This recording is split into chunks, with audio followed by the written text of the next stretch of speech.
ঈদের জন্য আবারও নতুন সিনেমা আমাদের চোখে পড়েছে, নাম রিভেঞ্জ। এই সিনেমাটা মোহাম্মদ ইকবাল সাহেব পরিচালনা করছেন। উনি আগে প্রযোজক ছিলেন, এখন অনেকগুলো সিনেমা পরিচালনা করছেন।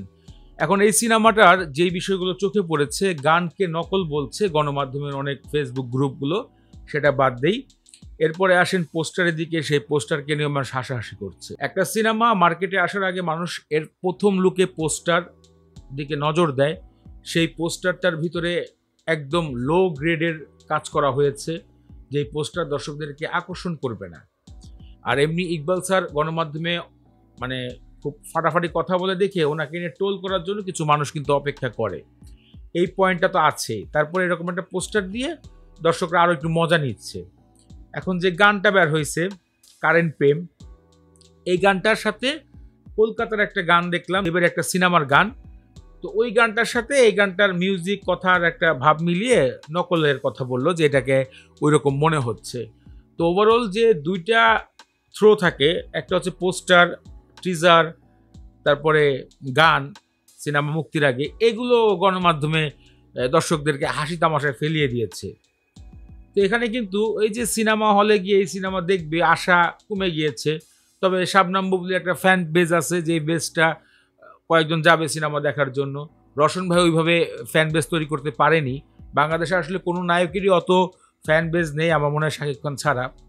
এখন কিছু পার্সোনাল কথা বলি, যেমন আমরা এই রওশন ভাইয়ের এখানে যে লুকিংগুলো দেখছি, বাস্তবে একদিন আমার সাথে রওশন ভাইয়ের দেখা হয়েছিল। আমি লাস্ট ঈদে সিনেমা দেখতে যাই, তখন ব্লকবাস্টার সিনেমা হল যমুনাতে রওশন ভাই এখানে একটা ইন্টারভিউ দিচ্ছে। তো হঠাৎ করে আমরা দেখে তাকায় আছি যে এটা যিনি কে। বিশেষ করেন আমরা রওশন ভাইকে যেভাবে দেখি সিনেমাতে স্ক্রিনে, তার থেকে তিনি কয়েক গুণ সুন্দর, সুদর্শন একজন পুরুষ। তার কথা বলার স্টাইল, তার আচরণ, মাশাআল্লাহ অনেক ভালো তিনি। আমার কাছে খুবই ভালো লেগেছে, তার সাথে অনেক সময় আমরা কথা বলেছি। খুবই ভালো মনের একজন মানুষ। এই ছবিটা দেখতেছেন, এটা সেই ছবি।